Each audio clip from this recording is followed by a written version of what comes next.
like this every time. Domani siete su internet, di nuovo? Internet. Sono svizzeri, Al ritmo della musica techno, l'ultimo schiaffo al decoro e alla dignità di Venezia. È la notte di Pasqua in campo San Giacometto, di fronte alla più antica chiesa della città. I due turisti svizzeri ballano felici come mamma li ha fatti, incuranti di essere ripresi da un comprensibilmente indignato veneziano che fa loro persino la cortesia di avvisarli. Finiranno su internet, dove tutto il mondo potrà assistere alla loro discutibile prodezza. Con l'arrivo di temperature più miti, ora si teme che questo sia solo il primo episodio di una nuova escalation del degrado in centro storico.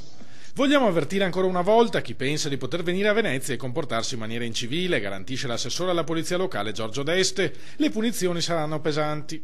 Le attività non mancano e non mancheranno, chiaramente anche con la rivisitazione del regolamento di polizia e quello comunale, insomma certamente se sarà opportuno vedremo anche di applicare delle sanzioni amministrative piuttosto significative e quindi esemplari, e che facciano quindi da monito per tutti coloro che pensano di non poter osservare quelle che sono le regole comuni.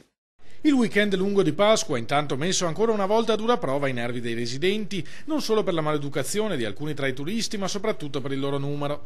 215.000 tra domenica e lunedì, secondo la polizia municipale, abbastanza da far sentire i veneziani sotto assedio. ACTV ha messo in campo l'intera flotta per garantire 200 corse bis nei 2 giorni. Ciò nonostante i vaporetti partivano stracarichi e le code agli imbarcaderi hanno spesso superato la mezz'ora.